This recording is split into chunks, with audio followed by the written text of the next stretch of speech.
Pero hindi po yan mananatili once ikaw ay nagpo-praise and worship. Minararamdaman ka sa katawan na akala mo ito ay mabigat na karamdaman. Yan po ay nakakubabog lang. Nakaganyan lang yan. Pag sinabi mo, aray, may diabetes niya daw, may high blood niya daw, yan po ay nagmamanig ka sa bayan. Yung bad spirit sa katawan. Kaya, kapag nagpa-check up ka, tumaas ang cholesterol mo, tumaas ang yung sugar, high blood ka pa. Bakit? Sapagkat, ina-accept mo siya. Hindi mo dapat ina-accept if you have faith in God.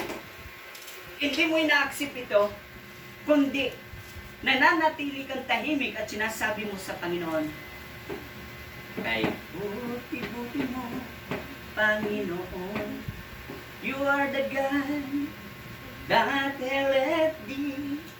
You are the God. Nagpupuri ka. Nagpe-praise and worship ka. Kaya yung anumang nakakubabog pa sa iyo, aalpas yun. Lalo-lalo pag uminom ka ng tubig.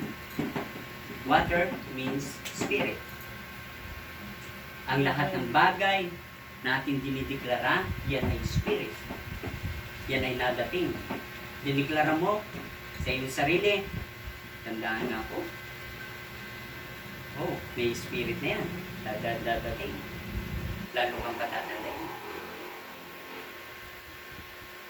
Sabi niya, Sister, kamusta na? Ay, naku, ito. Harap mong buhay. May spirit na naman dadating.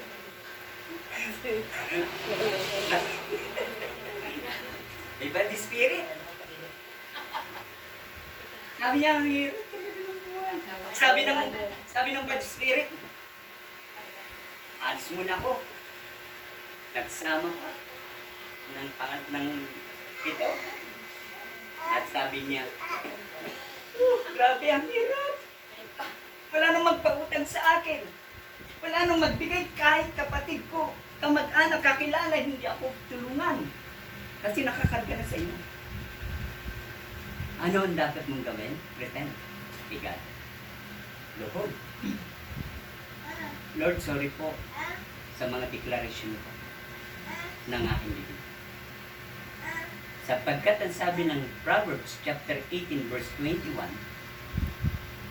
buhay at kamatayan, kahirapan at kasaganan nasa ating bibig.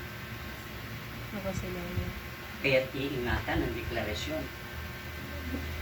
Ang demonyo ay nagsasabi na punta dyan. Halimbawa,